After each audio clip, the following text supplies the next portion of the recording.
আজকে বন্ধুরা কোথায় চলে এসেছি সকাল সকাল শ্বশুর বাড়িতে, কারণ আমার ছোট যা গিয়ে আমাদেরকে ডেকে নিয়ে আসলো। বলছে চলো আজকে সবাই এক জায়গায় বসে ভাত খাবো। ওর খুব ইচ্ছে হয়েছে সবাই মিলে এক জায়গায় বসে একটু খাওয়া দাওয়া করবে, কারণ ও হাঁস কাটবে। আমার দেওর চিনে হাঁস খেতে চেয়েছে।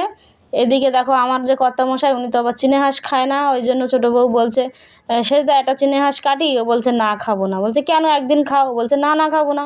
এর মধ্যে আমার মেজো যা দেখো মাছ কাটছিল, ওর আবার মাছ কাটা পছন্দ হচ্ছে না, কারণ ও একটু বড় বড় মাছের পিস পছন্দ করে। ছোটো যা মেজো যা একটু ছোটো ছোটো পিস করছিল, তাও ও বলছে আমি করি, সরো, তোমাদের মাছ আমার পছন্দ হয় না, ছোটো ছোটো পিস।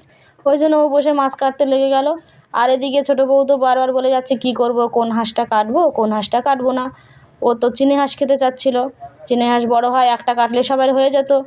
আর আমার কর্তামশাই চিনি হাঁস খায় না, একদম পছন্দ করে না, ওই জন্য ও সমস্যায় পড়ে গেছে। তা এখন কী হবে, লাস্ট শেষমেশ বলছে ঠিক আছে তাহলে দুটো চিনি হাঁসই কাটি, পাতি হাঁসই কাটি, চিনি হাঁস না, ভুল হয়ে গেল। যা বলছে তাহলে দুটো পাতি হাঁস কাট, কারণ কি একটা হাঁসে সবাইকে হবে না, দুটো হাঁস করলে সবার হবে। ওই দেখো ছোটো যা দুটো হাঁস নিয়ে ঢাকা দিয়ে রাখলো। এদিকে